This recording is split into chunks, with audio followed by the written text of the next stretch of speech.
everybody, and welcome to episode number 30. That's right, 30 of On the Flank. I am one of your hosts, John Jordan, alongside Joe Kirkpatrick. Say hello, Joe. Hey everybody. And Joe, we had a short week last week. A nice little short week, only 2 days. Um, but that means we're getting to something good here, Joe. We're getting into stage playoffs this week.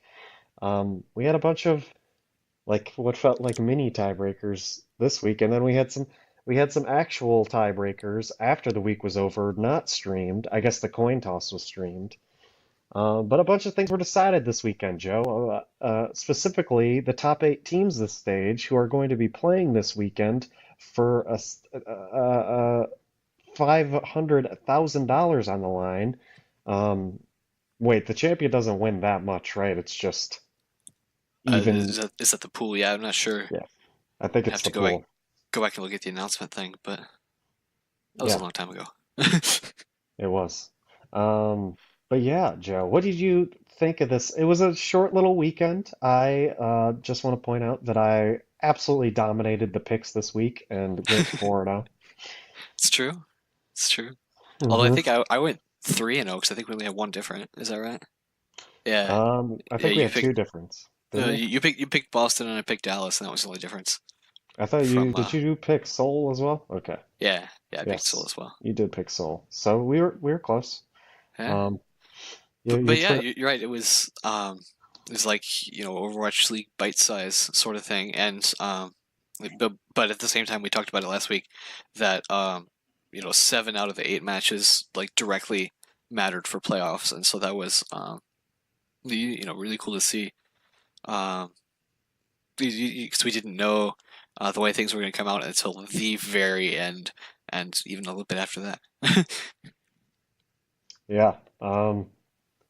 It was cool to see. There were some good games this weekend, and there's some teams we need to talk about who didn't make stage playoffs, unfortunately, and maybe should have.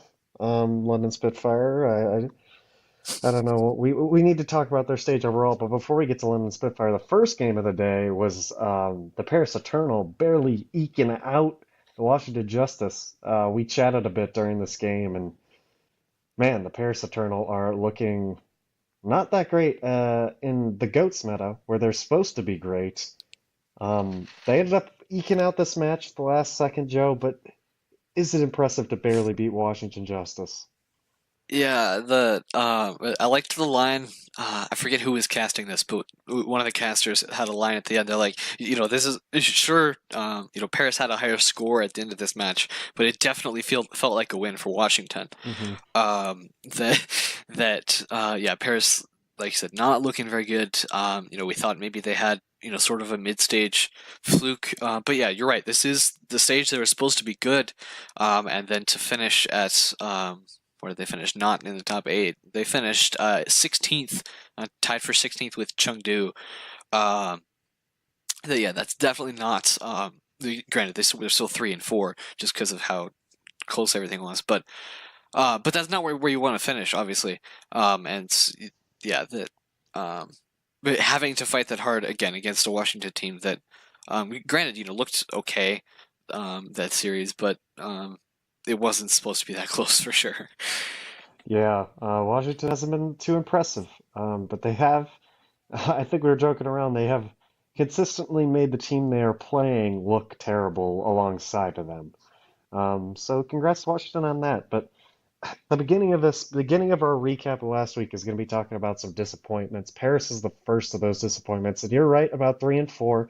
If Paris had gotten one more win, basically, they would be 4-3, and they could be in ninth right now, which is a big difference from 16th. So they're definitely not out of the race whatsoever, and they are still up there. There are tons of 3-4 and 4-3 teams, and we are only 7 games in.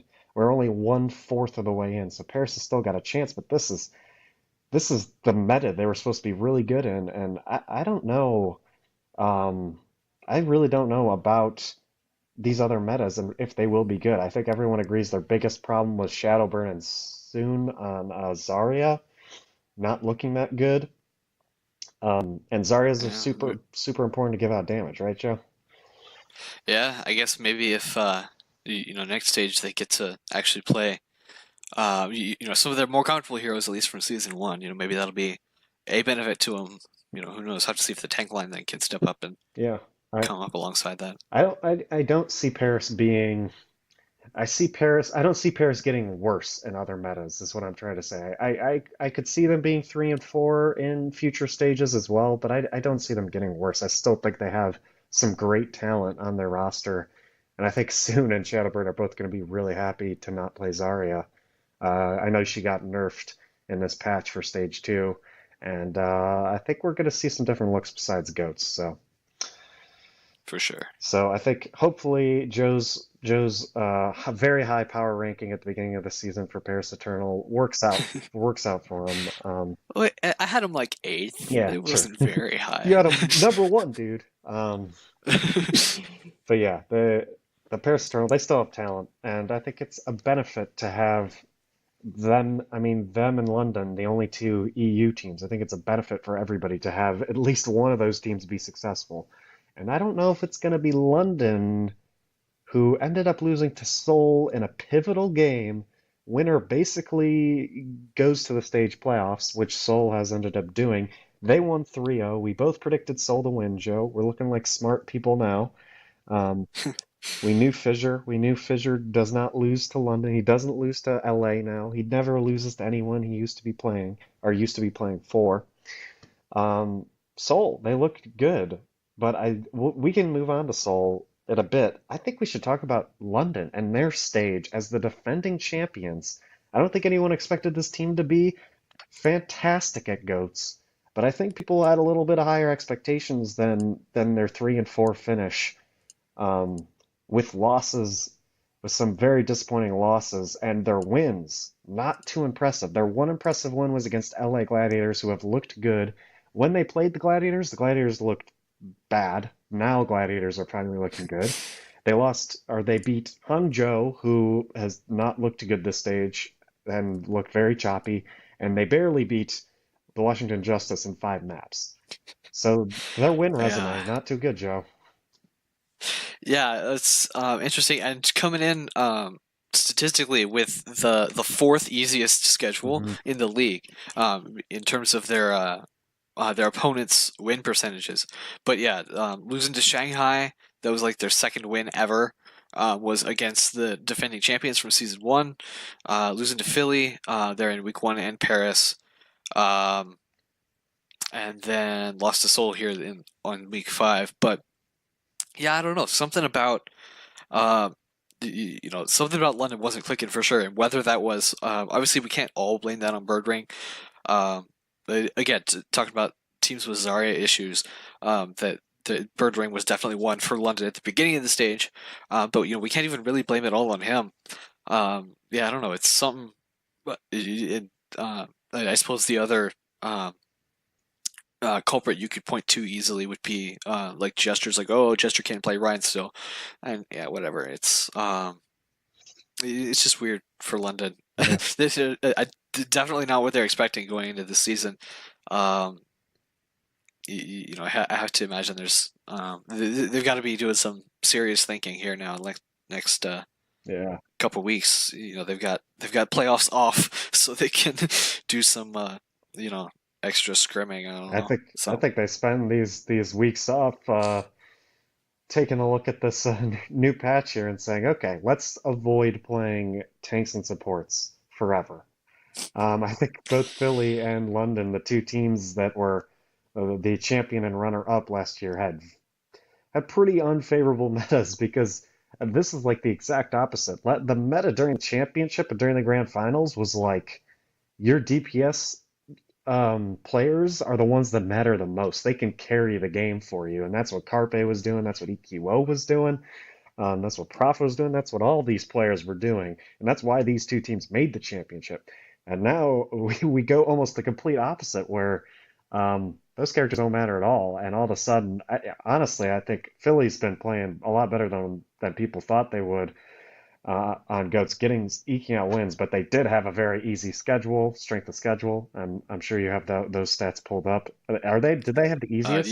the The easiest in the league, yeah. Their opponents average they won like 36% of their matches on Yeah, average. and London. I think from the beginning it seemed like London didn't want to play in this meta, and they did. I mean, this is what London did last season.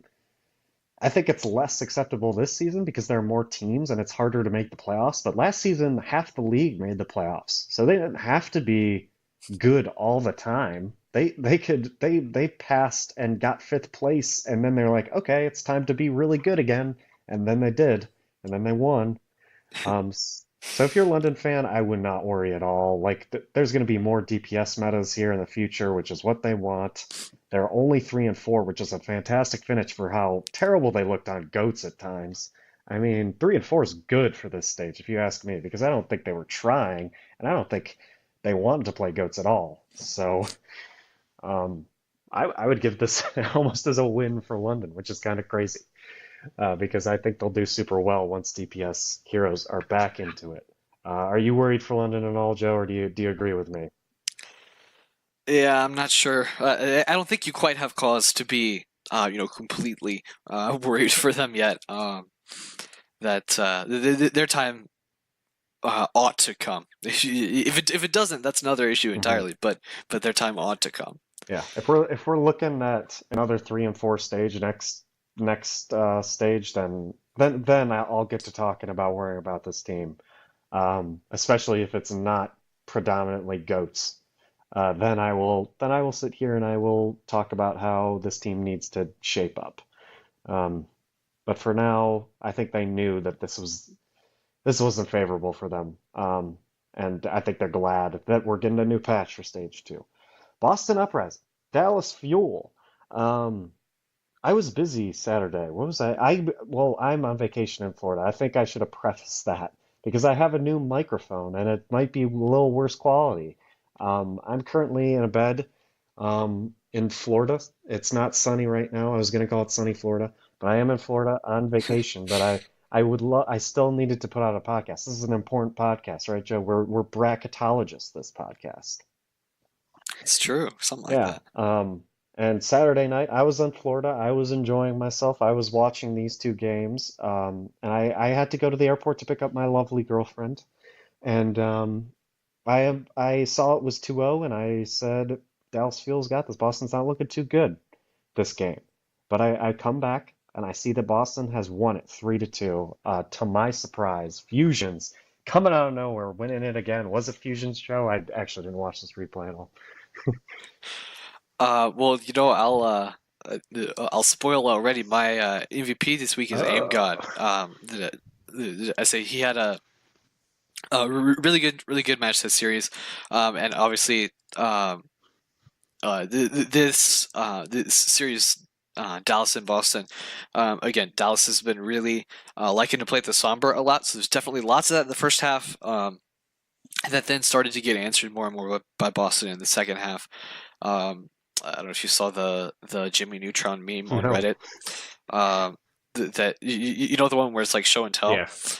and it was Dallas Fuel. He's like, "This is Sombra," and he says, Dallas, this is like the seventh week in a row you've shown Sombra in class." And um, anyway, but yeah, it really worked for him in the first half, but yeah, the second half was not so Hmm. great. I think that's a common issue with most somber teams, honestly, is they Like yes, London. like London is that it's you can figure it out easy, right? It can be scary at times, and when it's working, and when that EMP hits everybody. But once you learn how to like avoid that EMP, and I think Boston has had to go up. I remember seeing Boston against I can't remember who, some other somber team where they really had to avoid that EMP, and they were doing a great job at it. It's all about avoiding that EMP, making sure you use certain ultimates after EMP, use certain ultimates before EMP. Um, Specifically, Zenyatta's avoiding EMPs or using Transcendence right before an EMP is going to go off. Lucio's making sure they don't sound barrier before the EMP goes off because the EMP will just cancel it out. I mean, there's ways to go around it, is the point I'm trying to make. So it can be impressive at times, but once teams figure it out, it's pretty easy to solve. Um, so yeah, Dallas, their Sombra goat style not working out too well here in the second half of this game, and it unfortunately cost them a stage playoff spot just barely, just right outside at 4-3 in ninth place, with a 0 map differential, a nice even stage for Dallas Fuel. But Boston ended up making it to the stage playoffs because of this win, and I think everyone owes Huck another apology. Is that right, Joe? I mean, do we?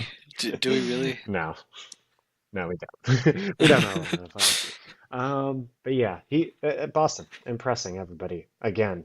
Um, Dallas, I think this was a pretty reasonably good stage for them. They went 4-3. They went over 500. Joe, what do they need to improve though? Um, what what? Yeah, how do they need to Dallas? become an elite team? I think it's definitely going to start with a little more consistency. Not not that it was terrible. Their losses were decent. Against San Francisco, against Guangzhou, which was another playoff contender. Um, yeah, I don't know. It's uh, where am I going with this? But yeah, so a little bit more consistency. They're trying to shuffle some of the roster things around, like RCK trying to play the Sombra Diva and being limited a little bit with the way they can do that. I think hurt them, hurt Dallas there. Um, to an extent, but they do. This is the team that has what 3 or 4 DPS players, I think, Hmm. also, right? Because they've still got effect. We haven't seen effect like all stage, have we? We've seen a bit of effect, The- the- not too much. okay, but certainly not tons.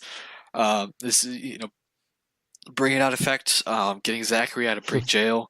Those are going to be things that are going to improve Dallas, I think, for sure. Yeah, I think that's what we were talking about is just inconsistency. They looked like a completely different team at times, and those are the matches they would go 0-4 and all that stuff. But when they look good, they look good. So I think people really want to see that. Because there's still Dallas Fuel fans out there, despite the fact that they lost all their popular players, Joe. They're still out there. Because now they have Jane. Jane's their most popular player, and he doesn't even play. He just tweets Exactly. things. He's their trash talker. The coach takes the hits for his team. God, I lost my tab. There we go. Chengdu Hunters, Atlanta Reign. Chengdu coming off a very close game against Vancouver, right? 5 maps. Yeah, all of a sudden, Uh, seemingly out Yes, of nowhere. and they took Atlanta to 5 maps as well, but this time they beat them, and everyone's talking about Among, of course. They love him on the hamster ban, but Jinmu, he comes out and he surprised some people on some Pharaoh this week. Everyone's talking about him on Twitter. Everyone's saying Jinmu, he's a fantastic DPS. Just wait till we get out of goats, and this guy's gonna be the best. I've also seen people say, no, he's just impressive because he's the only person playing DPS right now. So there's been some opinions on both sides. Um, where do you stand with Chengdu? Where do you stand with Jinmu? Are they going to be better in future? Like they looked super good here at the end of Goats, and they ended up at 3-4. Are they going to be able to compare with other people, or is it just because they're playing, they're the only team playing DPS that their DPS looks so good? Yeah, it's super interesting. Because the other thing to consider with this team is that that they're still like, I think 2 players down off of their roster. They still don't have GQ and they still don't have who was the last one was, I Yeah. forget. I'll look that But up while you talk. there are a couple players down uh like visa issues still. Yeah, so that combined with yeah, like you said, that starting to tune up, starting to get a little bit stronger here at the end of the stage. It's really interesting. I know we both had Chengdu really low in our preseason power rankings, but yeah, I think they've definitely shown up. And there you could probably argue that oh, Chengdu's only good because um, the um, the teams that they're playing, aren't quite um, prepared at the level they need to be, in the goats meta for compositions that aren't goats. But I think that argument kind of goes away the longer you get into this stage. And they had two really big wins here in like the last 2 weeks, and so um, yeah, I think they're definitely going to be able to hang with some of these other teams, in especially in a more DPS heavy meta, which is Yeah, super exciting, honestly. I've loved watching this team. I think everybody's loved watching this team. But I also expected them not to be too good, but they're looking better and better every week. Honestly, they're looking pretty good. And I saw a post on Reddit that was like, Chengdu Hunters plays Overwatch like the developers intended everyone to, swapping characters all the time and doing all this swapping and playing different team compositions based off where they are in the map and all this stuff, which is awesome. That's why people love watching them, is because they bring out new strategies all the time, and it does get kind of stale when other teams are like, this part of the map is good for goats, so let's play goats. Not thinking outside the box at all. Not saying, well, maybe Pharaoh would be good on this certain point of the map or anything like that, you know? Like I'd like more teams to be experimenting like Chengdu is. So the more successful Chengdu is, the happier I am as a spectator. Um, I think they could definitely be good here in future metas. But Atlanta Reign still, with this loss, continuing to look a little less consistent too. And I mean, their big signature win was their 4-0 versus Paris, and I think that has not become their signature win anymore to many people because it's like, Yeah, Paris kind of sucks. Um, yeah, it's true. so Atlanta, this wasn't, I mean, Atlanta was still in a very good position going. They just needed to win basically against Houston going into Sunday. And after the first day, I think Paris eliminated themselves just because of map differential. I think London. I think that was even Yeah, that's against what. Yeah, TC. I want to say yep, that's that what I'm saying the on one map. Saturday. Yeah. Yeah, Oh, and sorry. then I think London was eliminated because Seoul won. Dallas wasn't quite eliminated, were they? I think they basically.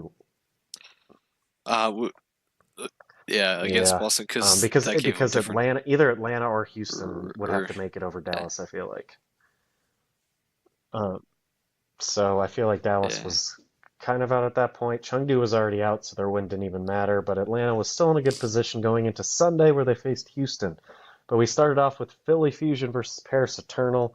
Um, this actually, Philly needed to win this game, or at least not lose by a lot of maps, correct, to stay in playoffs. They were 4-2. Yeah. So I think at that point they just wanted because what their map differential at the end was +5. So yeah, I think a win was all they needed. Because even if they got um and that might not be true. I don't know, but yeah, I know that there was definitely the fate in their own hands, so to speak, as you go into it. That a win definitely would Hmm. um keep them at 5 and I 2. think if they would Obviously, have lost like yes, I don't know. 4-0, their map differential would have been like -2, and then Dallas would have snuck in or something like that. Um, so they Probably, didn't yeah, want to get like because 4-0 or that makes sense. 3-1 or I mean, I don't think 3-1 would have been as big of a deal, but 4-0 getting 4-0 would have been bad. But it was against Paris. It didn't go to 5 maps. It didn't go to 5 maps like we said it was going to, Joe. What the heck? It's true. Yeah, I don't know. 3-1. Um, it was you know Paris being weird again. I think is fair to say. Um, there were several, or at least two full holds that Philly managed the last two maps. Definitely, I think warmed up as the match went on for sure. Um, but yeah, it was not much to look at. If Yep, you're a Paris not fan, at not much least. at all. Philly, 5-2. They had the easiest strength of schedule, like we mentioned earlier, but I still think 5-2's an acceptable record if you're a Fusion fan. Yeah, and notably,5-0. Boombox Zenyatta player is undefeated, because Yeah. those two losses I obviously were definitely the think they week could that have he was gone sick. 7-0. So It wouldn't have been that impressive of a 7-0 compared to Vancouver and New York, but I definitely think they could have gone 7-0 with Boombox in the lineup. So that's kind of sad for Philly fans. for sure, I mean, because one of those losses was Florida, and Dallas. I forget the other one, but Yeah. Dallas. Oh yeah, It was they could have definitely a done it for winnable sure. game. Um, then we moved on to Washington Justice versus Florida Mayhem. Addo getting his first win ever. I really just wanted him to do it because the man is clearly he's clearly in pain. He's so sad that he keeps losing. I just needed this guy to win, honestly, and they ended up pulling it out in map five. Um, that was the only. I didn't. This was the only game this week that didn't have playoff implications, as Joe pointed out last week. But it was the game I was most into almost because it was. I don't know. It was. I just really wanted this guy to win. I felt sad for him, and he's a good. He was like a standout player on Shanghai, in my opinion. He was a good player. He's a good player on Washington as well. So it's kind of sad that this guy has never won a game, and he finally has. He finally has. Are things looking up for the Washington Justice, Joe? They're. You can say that they're better than Florida at least, right? It's true. I mean, uh, what you call in the rankings, that might be the case. Yeah, it's hard to see exactly. Um, that the Florida was Washington's one win, and Of of course course. Philly was Florida's one win. Um, yeah, but yeah, I don't know. As far as where these teams actually are, I've got. I'm curious now. I haven't looked at this. They both sort of have mid range schedules, but yeah, it's really hard to say. I mean, I think Florida should probably be a little bit more concerned about the way they finished this stage, coming from coming as a particularly low ranked team last season, and having to repeat that again in stage one. It should be concerning. I think Justice, they've already started changing things, signing Arc already, um, which we'll officially talk about later. Hmm. But Justice signed Arc, uh, but yeah, I don't know. If I've definitely. I think we were even saying this preseason that Florida fans ought to be concerned, and I think it's still true that yeah, if you're a Florida fan, you got to be Yeah. wondering what's going They're on just not exactly. making. I don't. They don't feel like a team. They don't feel like a threatening team, but they don't feel like a threatening like they're. It feels like they haven't picked up anyone that's making me feel like, oh my God, this guy's good though. It's their team's unimpressive, and it's never. There's never been someone I've been super impressed with. They've had like Tavix washed up, like all this stuff. It's just they've got some big names that were big. They used to be big. They've got some big names that are kind of big now, but in Overwatch, if one name can't carry you, Force just got to do some. They got to do. I mean, I more than something. They did something in the off season, but they got to do something good. Is what I'm trying to say. Houston, Yeah. Atlanta, Houston, Atlanta here. This was a big game because I think winner basically made stage playoffs. Houston, um, I think that with their wins, giving a lot of hope to their many fans that they were an actually good team, but all their wins were against. There were some sketchy wins. They were not too good. I don't think people thought Houston was an elite team, despite the fact that they were 3-3 going into this game. And I think this loss proves that Houston's definitely not the best team, right, Joe? I don't think they're. I think they're middle of the pack, like people are saying. Yeah, it's as we saw in these stage one rankings. Lots of teams it feels like are middle of the pack, but yes, Houston's definitely one of them. I think it's probably not obviously the greatest finished at the stage that the fans could have wanted, but made top 12. So um, just thinking about season one also had 12 teams, so you didn't do worse than you ever could have season one. Yeah. So I mean that's something. Congrats to them on that, I guess. Yeah, Houston.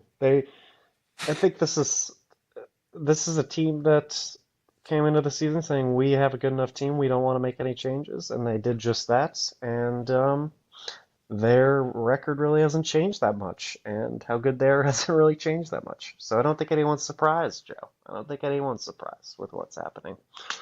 But Atlanta makes stage one playoffs. They defy expectations. I don't think too many people had this team in their top eight. They finish at 4-3. They look great at times. They look okay at other times. I don't think anyone's going to deny they deserve to be in this top eight. Um, they did well. They have some fun players and they're a fan favorite so far. And I think it's funny because this is like a match between two teams with like the probably like the fans that sort of bitch to Monty the most, I feel like, based off of Monty's Twitter. So that's funny to me. That's pretty funny. If you haven't seen Monty's ASMR Yeah. for Houston Outlaws fans yet, go watch that. I Yeah. forgot I I forgot that imagine he'll do existed. one for Atlanta fans pretty soon, because every time he rates Atlanta low or talks crap about Atlanta, he's getting some replies from some very angry DeFran fans, let's just say. So, yeah, the DeFran fans are happy though, right, Joe? I'd Yeah, say so. Yeah. Hopefully we get to see yeah, Reddit plays exactly. in the playoffs. Um, Guangzhou Charge Vancouver finished off the weekend, and I did not expect this one to be a 4-0, which is sad. I did expect Vancouver to win. Um, Guangzhou, I think this game just proves they're not quite elite yet, but I mean, throughout the stage, we've seen their potential, right, Joe? I'm not worried if I were a Guangzhou fan, I wouldn't be too worried yet. Vancouver's a good team. Yeah, I was just Yeah, about to say it's also Vancouver. So yeah, you can't have had, super high expectations going yeah. into this And realistically, I this wouldn't was think. this is a tough stage because Guangzhou faced Vancouver twice this stage. Lost both times. Close the first time. This time not as close. So two of their four losses, half of their losses is against arguably the best team in the league right now. So you can't be too upset if you're a Guangzhou fan because you finished 3-4 the stage, and this is arguably one of your hardest stages. Okay. Um, Anything else to say? I guess we have to talk about MVPs. What am I talking about? And what? Yeah, so I said mine. Mine is Aim God, off of Boston for that really Yeah. nice match they had. Mine's So Soo, Mr. Zarya for Vancouver. Since last week, I'm sort of playing catch up on players that like I haven't been able to talk about that much.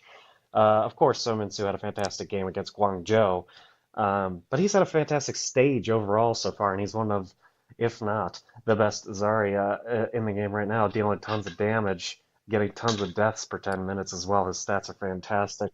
Um, or not deaths, eliminations. Racking up deaths. He's Just doing racking up those very, deaths. he's feeding.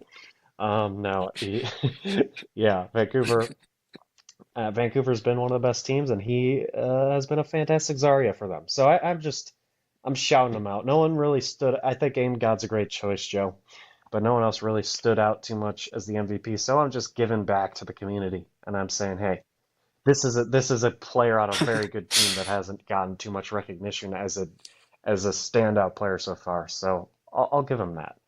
Games to rewatch. Which one game would you There you go. rewatch? Yeah, so my pick is Atlanta Chengdu, because it's number one, because it's five maps, so you got to Of rewatch the course. most Overwatch possible. But also just because um, they're probably two of the most fun teams to watch in the league right now. I think it's fair to say. Um, and it Yeah. was a I really would exciting agree series. with Joe there, but if I were to pick another one, I would pick Boston versus Dallas. It never hurts to watch a nice little reverse sweep. Those are some of the most fun matches to watch because you can come out of halftime and it seems like both teams are completely different teams. So those are always fun to watch, and I think this was a very important game, and it's always hype to watch Boston, specifically Fusions, get hype. I think he accidentally like hit somebody um in their in their in their victory Oh, I celebration. think He so. Yeah, accidentally I hit remember one hearing of his about that. teammates. I think it was Color Hex. He accidentally hit Color Hex. He was too excited.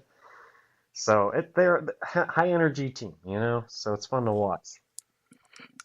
Um, yeah, and I we'll review the standings real quick. The final stage one standings. If you don't know the top eight by yet, it includes the Vancouver Titans up top, New York Excelsior also up top, both at 7-0. Vancouver just two maps ahead in the map differential, so they are currently first. Then you got Philly Fusion and Toronto Defiant at 5-2, actually in a deadlock because they're both at a five map differential. Then you got Atlanta Reign and the Atlanta Reign at 4-3. San Francisco Shock, Seoul Dynasty, Boston also at 4-3. In that order ish, you have Seoul and Shock both have the same match differential, so they're tied. We'll talk about the tiebreakers maybe later, Joe. Um, but there are a couple of tiebreakers for stage Yeah. playoffs to figure that out. Then out of the top eight, you have one more 4-3 team, and that's the Dallas Fuel, who unfortunately is the only team to go 4-3 and not make the stage playoffs because they went dead even in maps. Then you have how many 3-4 teams? One, two, three, four, five, six, seven, eight 3-4 teams. The Gladiators, the Charge, the Outlaws, the Spark, the Dragons, the Spitfire, the Hunters, and the Eternal. Um, all at 3-4. Gladiator's the only one with a positive map differential. Every other one they're all in the negatives. And I think I think some of these 3-4 teams looked better than others. To point out some that I think Gladiators charge.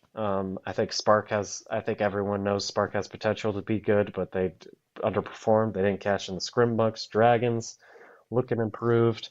Spitfire are always a threat, defending champions. Hunters looking better, and I mean the Eternal are the Eternal. They have some talent. So, and then at 1-6 each, you have Washington and Florida, and then dead last, Los Angeles Valiant, 0-7, the only winless team. Whew! Stage one's over, Joe. Stage one's over. Yeah. Ah, yes, I forgot about the Except for the playoffs. playoffs. I'm sure next week we will talk about the pros, the cons of stage one, what we thought, what we want changed, all of that. Does that sound good? All Sounds right, like playing. we Yeah, got news this week. Joe, you went to battle with we patch do. 1.34 when it was on the PTR. You ended up on top. You won. You got through it all. Um, Yeah, that was a couple shows ago, but it is live as of mhm. today or yesterday, I think, actually. Um, so if you haven't updated your game, you haven't played since then, but that's fine. Um, yeah, Overwatch League, not Overwatch League, Overwatch patch 1.34 is live, and that has Baptiste is live now, as are all of those giant changes that they did to like 15 heroes or something like that. So that's cool. Paris map is live now. Oh It no, is Paris live already was competitive live. now, though. Um, but oh, there you go. It's on I think that competitive happened now. before the patch went out, but it isn't. Yeah. That is news since our last show, I believe. Oh, there you go. Oh, and the other thing was that they fixed. If you've been seeing posts on Reddit complaining about why does my Overwatch League skin in game not look like the skins that the pros use on the stream, that Hmm. has also been fixed That apparently. was like a I haven't Zenyatta. That was a verified that, but Zenyatta issue mainly, right? as, Yeah. as as far as I That's know, good yeah. because I did like the Zenyatas for Overwatch League more. So that's a good fix. But were there any other? What did all the changes go through that we've gone through? Were there any additional changes that you know of, Joe, or did we already talk about all of them? Yeah, not that I noted. I'll scroll through real quick, but yeah, the armor or the beam type damage thing against armor, was made more clear about. That I was a little confused the way I forget the way they described it eventually, but the way they describe it now in these patch notes is that the beam type damage is now reduced by 20% when hitting armor. Um, and I realize that's probably now a change from being reduced by 3 points per instance of damage, which is the way armor normally works. Um, and so I assume that actually, I don't know because it depends on the beam type damage. It's May's primary fire, Moira's right click plus coalescence, Symmetra's primary fire plus the turrets, Winston's Tesla cannon, and Zarya with her primary fire beam. Um, I don't know. It depends on their tick rate, whether or not that's a buff. I think it's a buff. I just Okay. haven't done the math myself. But that makes a little bit more sense. And then damage over time effects, um, again, no longer mitigated at all by armor. And there's actually more than I thought because it's on his primary fire, Ash's Dynamite, Dragon Strike does damage over time, Blizzard does damage over time, Moira's Suck Orb, um, the Widowmaker's Venom Mine, and Grav actually does a Hmm. small amount of damage over time as well. Um, anyway, but yeah, so but again, it's the same. It's just a little bit more Yeah, clarified, I think. But yeah, damage or damage amp changes, knockback changes, a bunch of hero lots of changes, bunch of stuff. bug fixes, fun stuff like Lots of that. stuff. Yeah, and Fun the stuff good like that. news is, moving into what's new in stage two, is that we are getting like 100% of this patch. Not only are we getting all the changes of this patch for stage two, we are getting Batiste.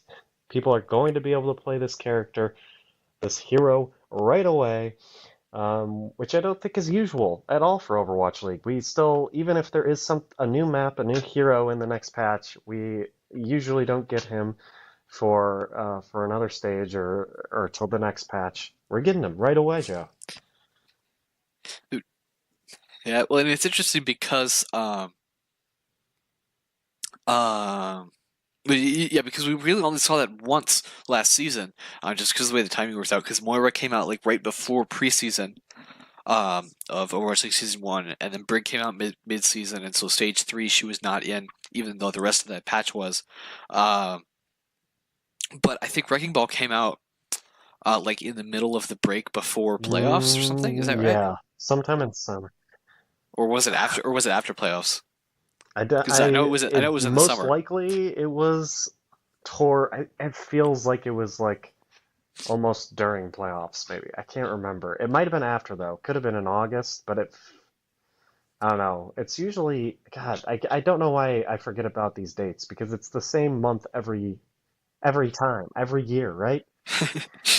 So I think it's It's either true. July or It's true. August because I remember But Ana coming out in July or August. I can't remember. I think it was July. So it was probably right alongside playoffs. So it wouldn't have made, I I don't think it know. was in the middle of playoffs, honestly. It wouldn't have made sense to release them in the middle of playoffs.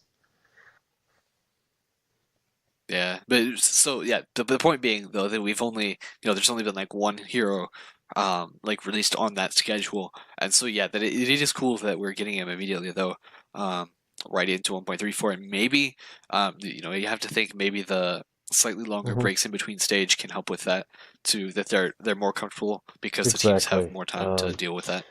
And I mean, this is something we'll, because the map pullers are released, but Paris um, is also coming next stage, and it is in the map pool, which is fantastic. We usually have to wait a little bit for new maps as well, but this is, I believe, the first time we could see Paris, right? Could we see it on last patch that they were playing on? Um, But the patch that they're playing stage one on is two Yeah, patches behind what's live right now. yeah. So So this was no, the I don't first, think the so. stage two, first possible time we could see Paris, and we are seeing it right away, which is fantastic. And we get to see pro strats already. Um, yeah, I mean that's good. We get to see all of the new patch is the next point after Batiste, which is great because hopefully it's the death of goats. Paris is Paris is the next part. They're like a robot singer winding cobblestone streets and a playable piano. This assault map has it all. Um, so we get Paris as well, and the map pool is officially announced. They switch. I think the biggest thing here is they switched Assault and Hybrid, right? So Hybrid was usually the second map, and Assault was the third, and now Assault's the second map, and Hybrid's the third. So Yep. that is to avoid matches being decided partway through the third map. Essentially, when one team is up two maps and the losing team can only force a draw, you know that the winning team has Yep. already So won the they just want to series. avoid that, which makes sense. That they made a similar change last season to map order when they had, I believe they had a hybrid or last, or either hybrid or assault last. Some map you could tie on, and it was very anticlimactic when teams would tie on the very last map of the game. So Yeah. they switched that. They made sure that was no longer a thing, and they put escort at the back, which it still is at the back. But as far as maps go, for control we have Lijiang Tower, Oasis, Busan. So we're keeping Busan. We get to keep it. I think we're keeping one map in each thing. Um,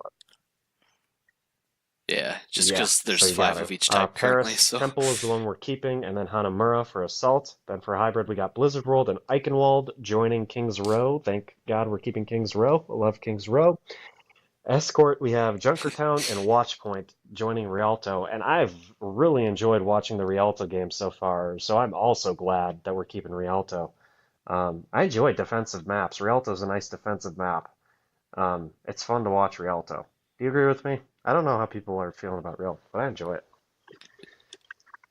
yeah, I mean, Rialto just reminds me a lot of, and this is sort of like people's initial impression of it's like Yeah, the new Kings Row, yeah. just in a It's different pretty sort of way. narrow, a lot like Kings Um, Row at points, so I like it. which hot take, by the way, Paris reminds me a lot of Hmm. Horizon too, just like the way it's set up and stuff. That I feel like it's going to get played Which people hate. relatively People don't like similarly. Horizon. So we'll It's see true. if Horizon's an awkward map to watch because it produced some of the worst Overwatch this stage, I think. That was the map where Hangzhou played Shanghai, or Hangzhou played someone was Shanghai, and they both looked like I was watching like a Plat game or something. I was so confused as to what was happening. I think it was involving Hangzhou. I don't know if it had Shanghai involved, but Yeah, I forget, yeah, but I know like that it map you're sometimes talking on about. Horizon, like there was some teams were just like doing some funky strats, and there were a lot of full holds on Horizon. So that was always interesting to watch Horizon. So hopefully Paris isn't as bad as Horizon. I don't enjoy watching Horizon maps, to be honest with you, too much. But yeah, any other maps you want to talk about, Joe? Are you looking forward to the map pool? Yeah, it's gonna be good. I mean, Junkertown was always sort of weird, so we gotta see what kind of weirdness there is there. Yeah, Um, yeah, yeah. I uh, don't know, really know beyond that, but I've yeah, new missed me maps is some good. New maps Eichenwald, is very so I'm good. excited. I'm excited for some Eichenwald, as well as Lijiang Tower and Watchpoint. So I always like seeing some new maps. Next, they fixed. This was not a change. It's a scheduling fix, but it's not exactly like it's just changing the times on the scheduling page. Pretty much, things are still going to go how they were going, basically. Um, but they've realized that matches are usually running around 105 minutes instead of the 90 minutes they thought before, which is only 15 minutes more. I thought it would be a little bit more than that. Um, but yeah, only 15 minutes more than they predicted. So they are adjusting sort of the times on the scheduling page to fit a more accurate sort of description as to when they're actually going to start, which is a good change by them. Nothing Definitely. else really to say about that. Good improvement. And then let's talk about the tiebreakers now, Joe, because the last change involves tiebreakers. So at the end of this stage, we had some ties, which we will have probably every stage because there's only 7 matches per stage. We had a tie between the Fusion and Defiant. They were both 5-2, but they had the same map differential of +5 each. So they were tied in that map differential. Their head-to-head map record. I don't think Philly played Toronto, so that wasn't applicable. And head-to-head match record, of course, not applicable either. Those were the only tiebreakers that they have currently in the rulebook. So no one had any clue where they were going to go with that. Or not Atlanta Reign, Shock and the Dynasty also had this situation for the sixth seed, both at 4-3 with a +5 map differential. So both of these teams, apparently, according to Halo of Thoughts this morning, apparently all of these teams were reached out to by Blizzard and they said, hey, you can either play a tiebreaker match or you can just flip a coin if you don't want to. And that'll be the decision. Apparently, 3 teams said flip a coin, and 1 team said, I want to play a match. That team was the San Francisco Shock, which meant the Seoul Dynasty was forced to play a match that they did not want to play, and apparently they played their B team essentially, all the substitutes, because they wanted their players to get a rest, and they did not care who they were going to be playing. While Philadelphia and Defiant said go ahead and flip a coin, and I believe Philly or Defiant ended up winning the coin flip, which winning. See, yeah, Nate Answer is kind of funny because Nate Answer called Yeah, described it. yep. Did you go back and watch this? Yeah, he described it the first time. He's like, heads Philly wins and tails Toronto wins. And he flips it and it was heads. He's like, okay, Philly wins coin toss. And then like 2 minutes later, he had to go back on Instagram Live and be like, just kidding. Yep. Actually, I meant Oh yeah. Toronto when I Um, said Philly. That was exactly what he meant. It, I mean, but wins is also the winner was going to play the harder team in the end, correct? It was you were either going to play Atlanta or the Shock.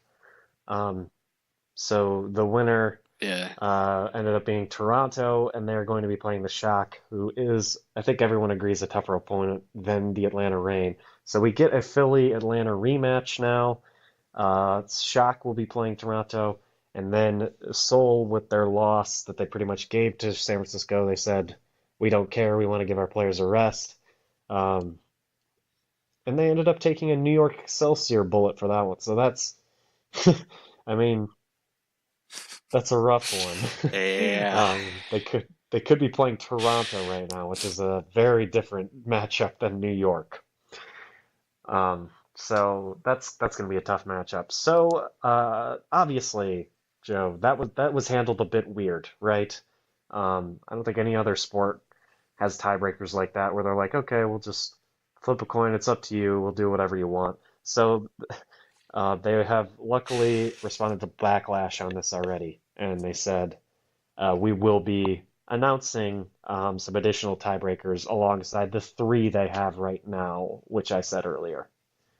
Um, but yeah, that's good, Joe, right? Were you a fan of the tiebreakers, or do you think they needed another system? Yeah. Yeah. The tiebreakers were weird. It was my comments. Um, my comment to you earlier this week. I said, I'm a little surprised when they had these ties and no way to break them. And then it was all Mm-hmm. the way until like Monday night Yeah. before they announced what they were gonna do. So that's my comment. I said, I'm a little surprised they haven't announced that plan already. Because as this stage has gone on, surely they saw some of these ties coming and realized they were going to have these issues. Um, that yeah, all of a sudden, and then it's Monday night and we haven't heard anything yet. It's a little concerning, but Yeah. I I mean, it mean, worked out it's eventually. it's their So fault that our podcast is late this week, Joe. I'm pretty upset. it's true. Yeah. That's We exactly were the reason we why. had to delay it because we needed to know what the actual bracket was going to be, which we did not know until last night. And games start tomorrow. So that's a little upsetting. And I'm sure it Yeah. was upsetting for the teams too. They didn't get to prepare until last night for which team they were going to be playing. So luckily for us, we have a great we have a great commissioner, a great league who immediately responds to things that are wrong. They know that their league is in the early stages, and they know that they need to fix things when things are broken. So they immediately fix them. Thank you, Nate Nancer, for all that, for all your hard work and the entire team, because we're immediately getting a fix for next stage, which is great. Me and Joe were talking about tie-breaking procedures earlier.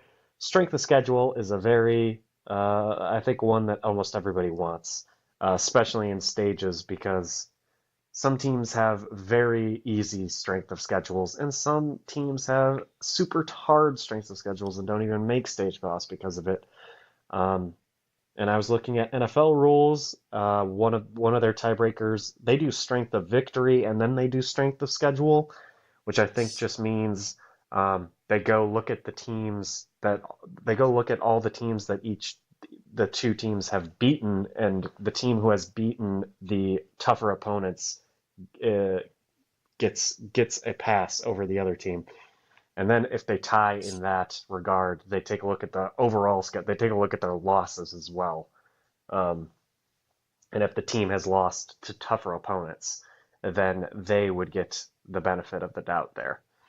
Um, yeah, is that any other suggestion, Joe, or is that just the way they should go? Is that what they should add?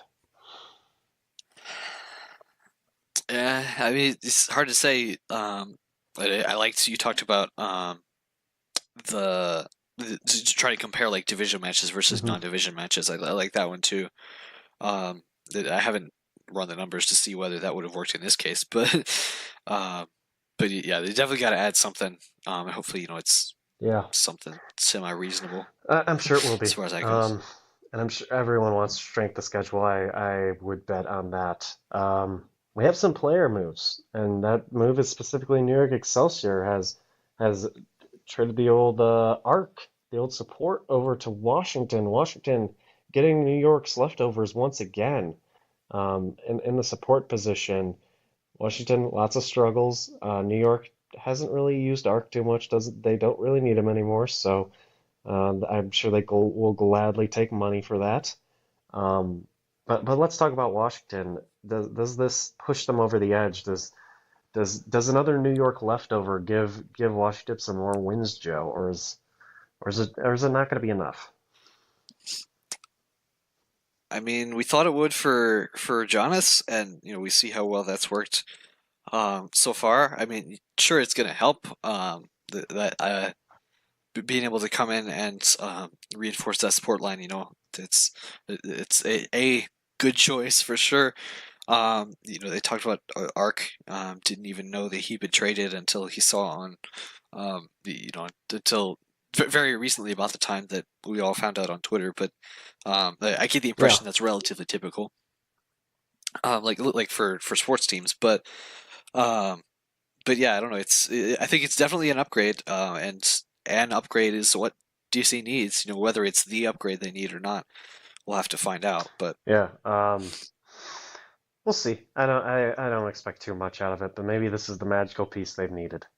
Maybe the genius wizard has only needed one player this whole time, and it was Ark.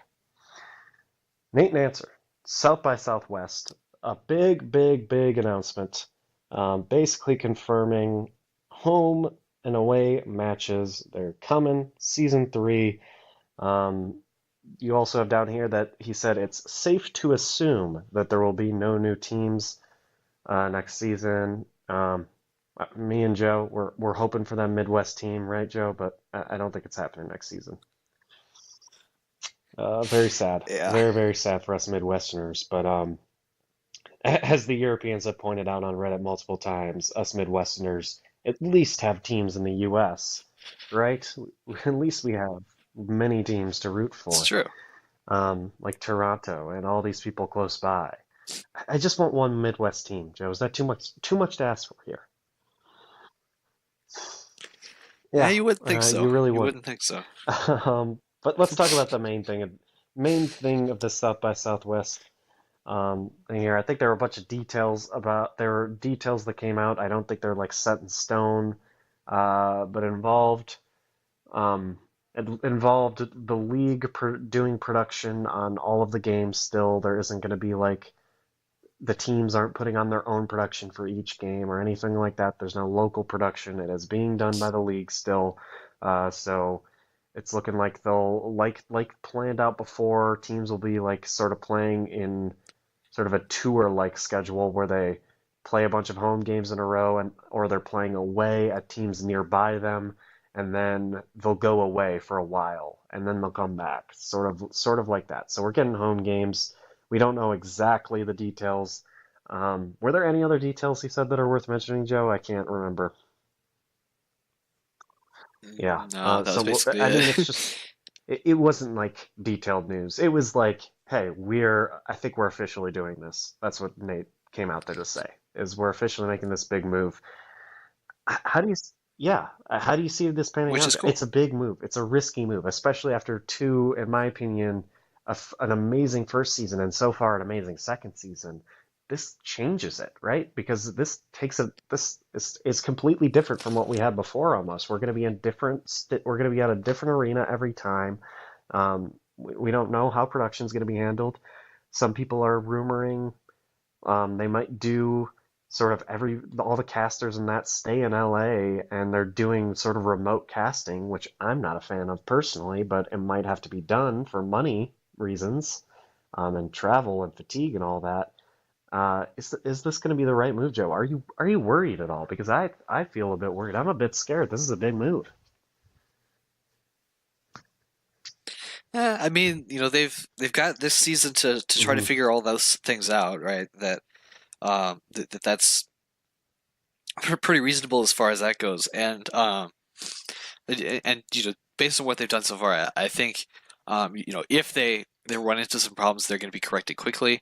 And yeah, I think the excitement is going to be, as a spectator, is definitely going to be allowing us to, or at least allowing me to forgive, if there are some hiccups here along the way. But I don't think there's going to be Yeah. tons, and I don't think they're going to be I big. agree with you.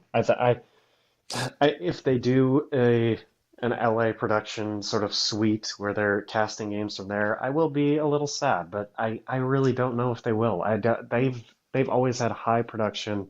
They want the best. I think they're going to have people in those places ready to be there live for those games. I really do. I don't think they'll go cheap on this one because they know it's a big move and they have to go all in.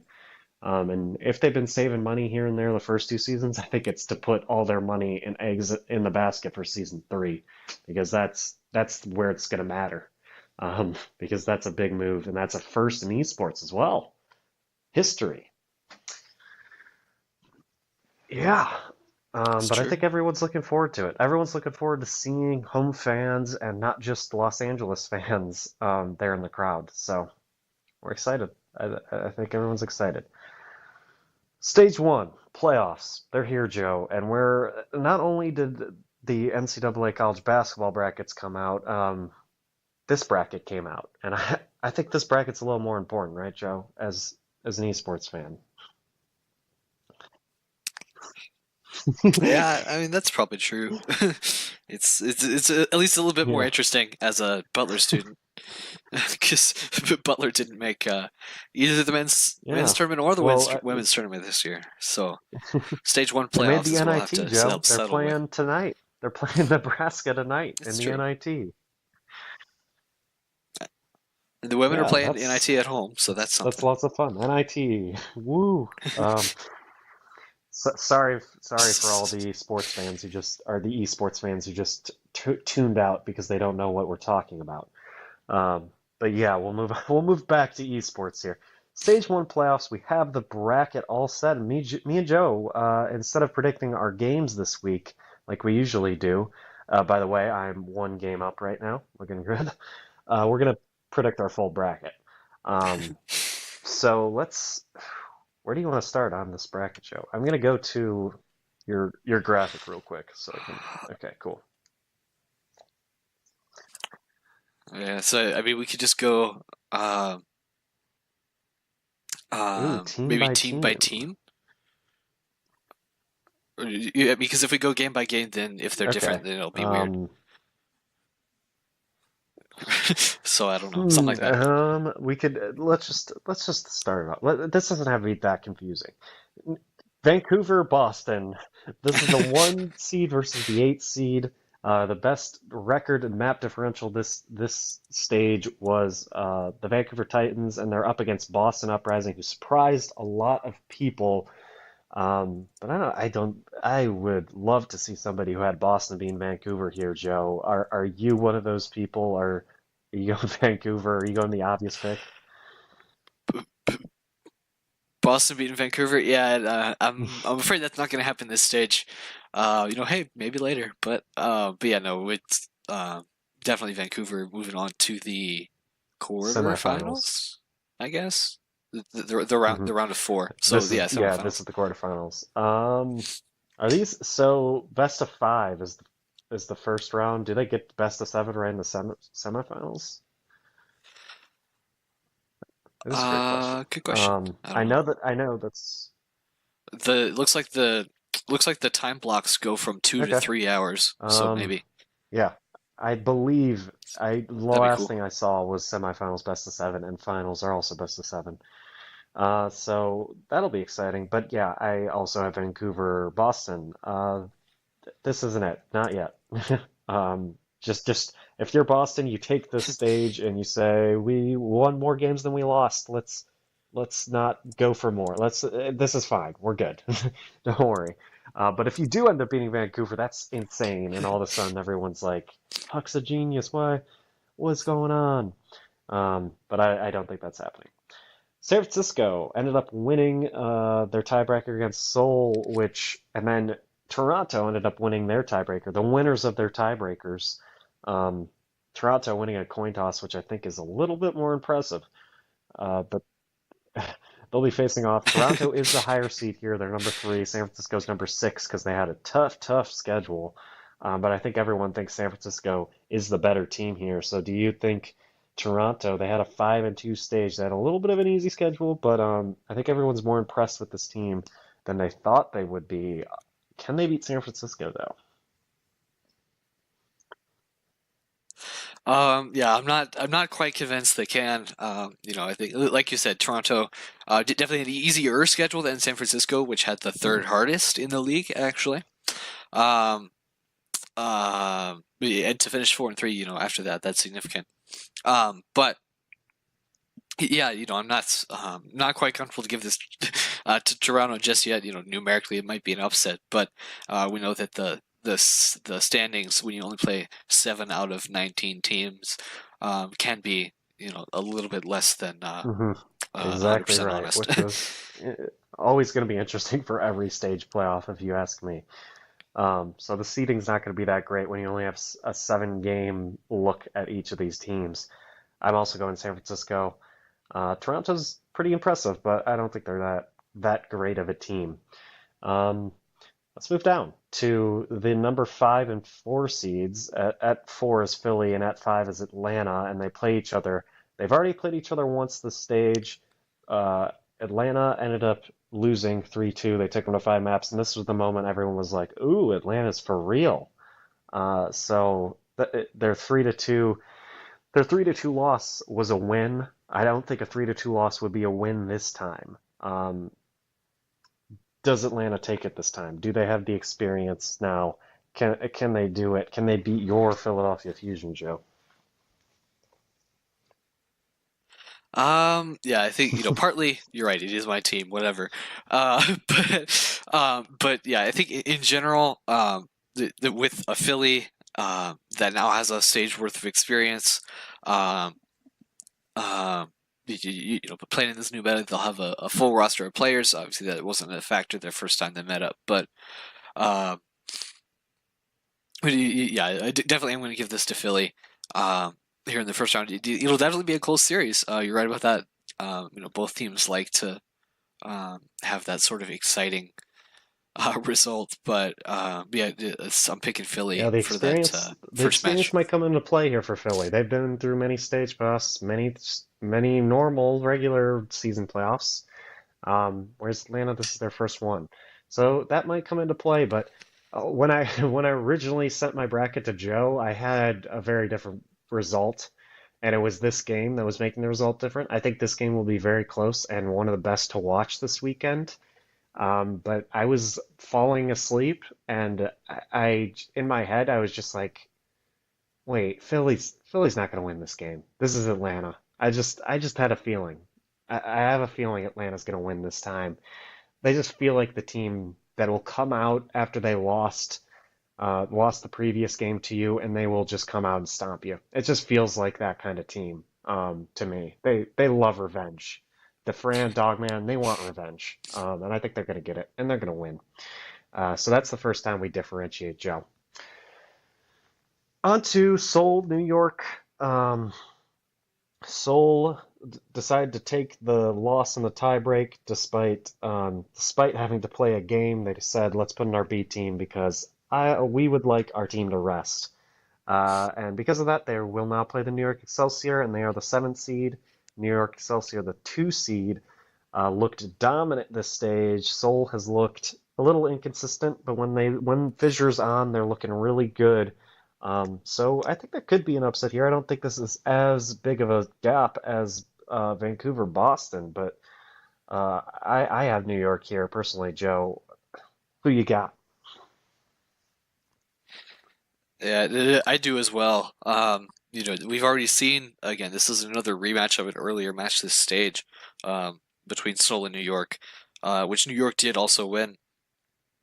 But yeah, even beyond that, I think, they're gonna, at least one more match, gonna maintain their undefeated stage one.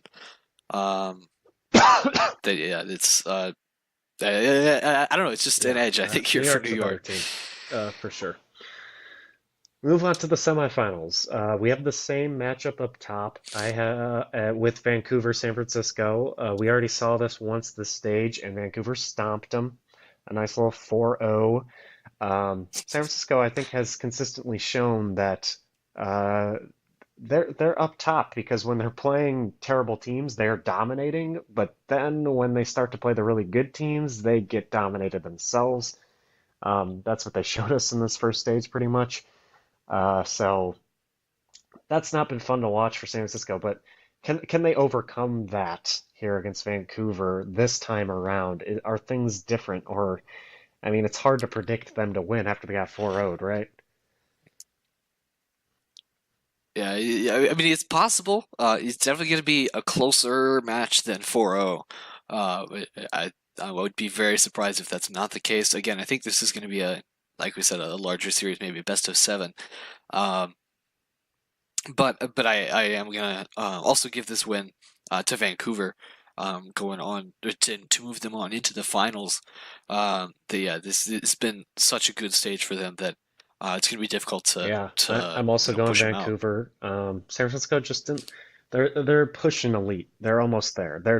They're one step away. And if they could get this win, that'd be huge. But they're just not up there with the Vancouvers, the New York XLs quite yet. But they're almost there. They're almost there. So I'm going Vancouver. It's definitely not going to be a 4-0 this time. It'll be closer. San Francisco will be taking some naps, but Vancouver still wins.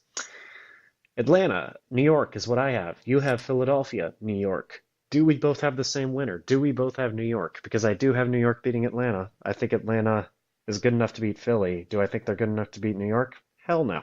I do not think that. New York's going to win this one easily, honestly, if they play Atlanta. I think they will easily beat Atlanta.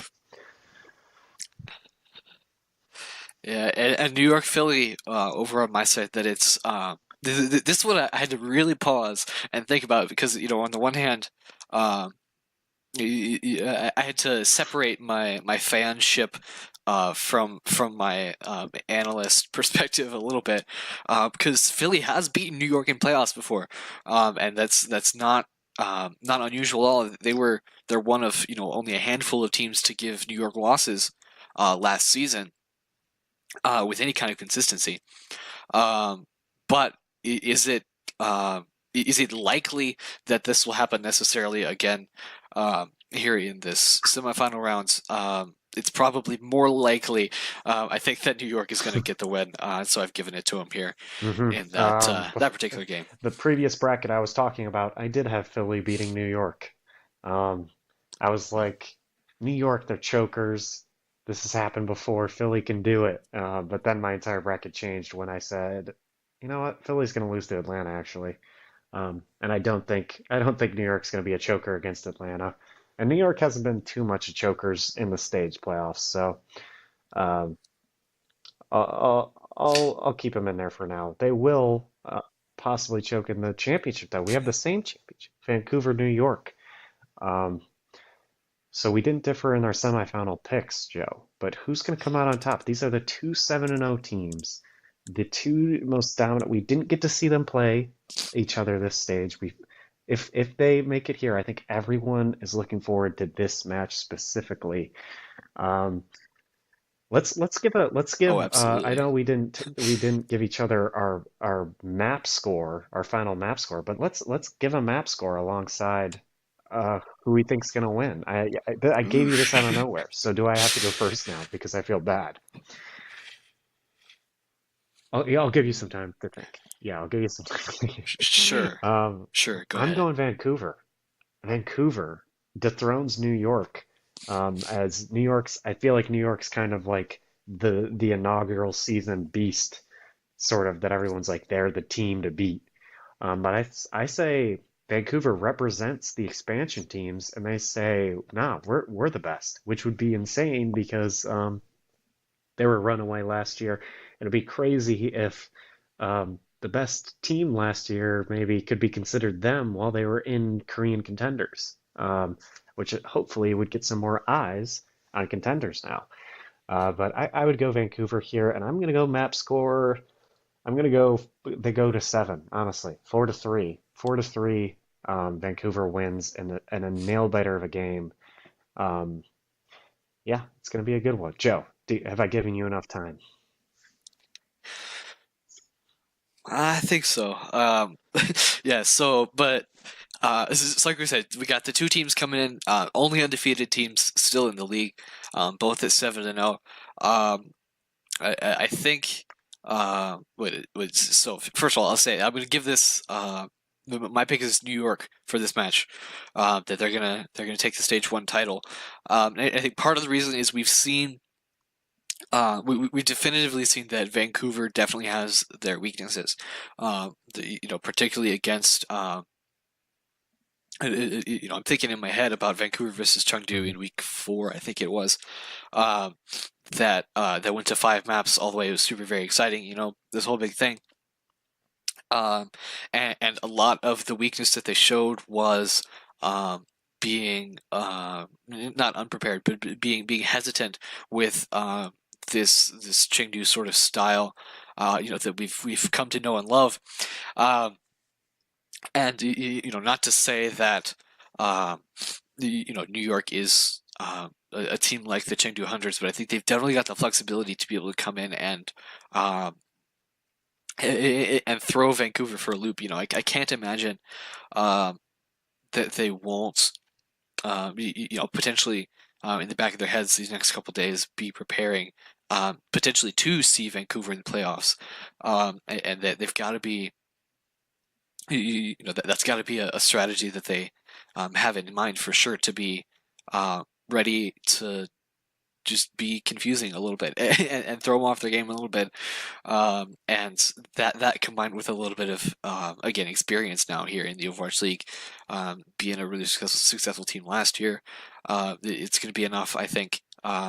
To pull it out over Vancouver in the end, but it is also, like you said, going to be a very close series. I think it's also going to have to be 4-3, but of course this way towards New York, and it may even be um, I'm not going to call it a full reverse sweep, but it may even Whoa. be sort of reverse sweepy. Maybe Vancouver goes up like 2-0 or something first couple maps, um, and then it's very close by the end. But um, just because I think it's going to take some time, I assume, for New York to get warmed up. But but we'll see how it goes. But I think they've got an edge still, like you said, over the expansion teams, and whether it's because of that or not is a different question. But that's where I've got All to give right. Um, my pick here. it's gonna be fun.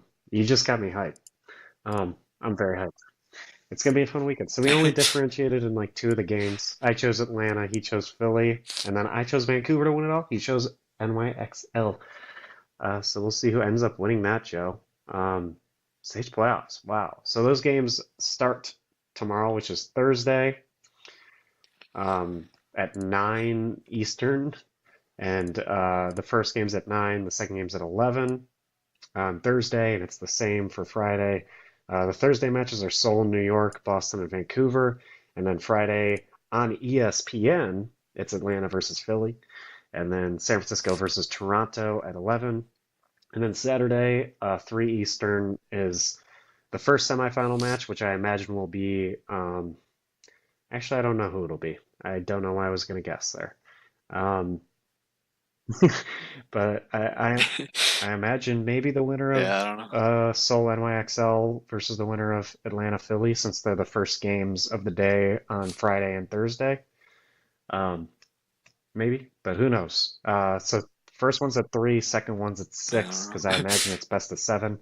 Um, do you think if the game ends early, they will still start it at 6, or just right after the game? Probably right after the game. uh, but yeah, they'll probably just do And it in then sequence, I Sunday would it's at think. 3 again. Um, is that one? It's not listed on ABC here, but I thought all the finals were going to be on ABC. Maybe not. Um, but Yeah, I don't yeah, know. we have at least one game on ESPN Friday prime time at 9 p.m. Atlanta Reign versus Philadelphia Fusion. So that's exciting. Um, that's during March Madness. So ESPN doesn't have rights to the NCAA tournament, so they're probably just like, okay, we'll throw on Overwatch League. Uh, yeah. Because But why yeah, it's not? going to be an exciting weekend. Anything else to say, Joe, before we sign off? I don't think so. It's been another good show, and Yeah, number big 30. We 3-0, talked about that 30th earlier. 30th episode. That's huge. Once we get to 52, that's an entire year. That's crazy. We're almost there. It's, the Overwatch Oh League yeah, season that's 2 true. won't be over No, by then. because it's longer. It ends I don't at the end think. of September this year, and we started end of August-ish. Uh, Um, so yeah, we'll still yeah. that season 2 will still be happening. That's crazy. But yeah, social media, if you want to follow us on our personal Twitters, mine is at JWGeorgeIV, Joe's is at Kirkpatrick_Inc. That's INC. Our show has a Twitter where we tweet out. Joe makes these nice little these images where he tweets out our MVPs, our picks every week. And this week we got a nice little bracket graphic. So thank you, Joe. So follow our Twitter to see some updates and stuff like that. You can also tweet at us any topics you'd like us to talk about. You can email us as well on theflankshow@gmail.com if you have a topic. Um, you are listening to this in one way. If you want to listen to it in a different way, we are at ontheflank.podbean.com on your internet browser. We are on YouTube, my personal YouTube channel, which is John George. You are going to most easily find it by going to my Twitter account. If you have an iPhone, we're on iTunes, we're on Apple Podcasts. If you are on an Android, we're on Spotify, we're on Google Play. Thank you guys for listening to episode number 30, and go watch those stage playoffs and enjoy them.